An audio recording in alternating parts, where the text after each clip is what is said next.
Mom, people like you do not walk into the VIP lounge without proof." The words hit hard across the quiet airport terminal in Dallas, Texas. Heads turned immediately. A few travelers slowed down. One man near the coffee stand quietly lifted his phone to record. Loretta Miles, a 68-year-old black woman wearing a faded blue church hat and carrying a small leather handbag, stopped beside the velvet rope outside the executive lounge at DFW Airport. She had just asked the desk agent for help after her boarding pass disappeared during security screening. Tyler Grant, the young white lounge supervisor, crossed his arms and looked her up and down like he had already made up his mind. "No boarding pass, no ID. And now you say your purse was searched too?"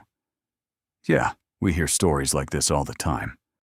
A woman standing nearby pulled her suitcase a little closer to herself. Another passenger whispered something under his breath and laughed.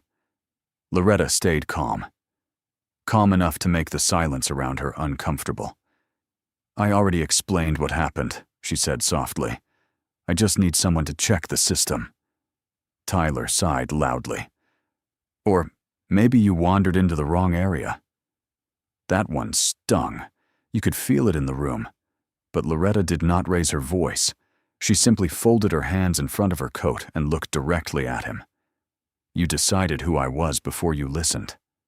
For a second, Tyler looked caught off guard, but then he reached for his radio.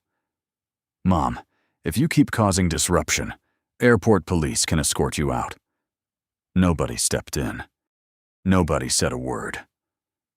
Then a deep voice came from behind the crowd. "What exactly is the disruption here?" An older black man in a charcoal suit walked toward the desk, carrying a security badge around his neck. The entire staff straightened immediately. It was Marcus Ellison, regional director for the airport authority. His eyes moved from Tyler to Loretta, then stopped completely. "Miss Loretta?" he asked quietly. Loretta smiled faintly. "Good to see you again, baby." Tyler blinked in confusion. Marcus turned toward him slowly.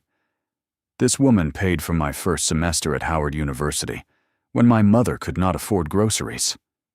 The lounge went dead silent. Marcus looked at the computer screen, then at Tyler. "She has a confirmed first-class seat. And TSA already logged her missing pass 20 minutes ago."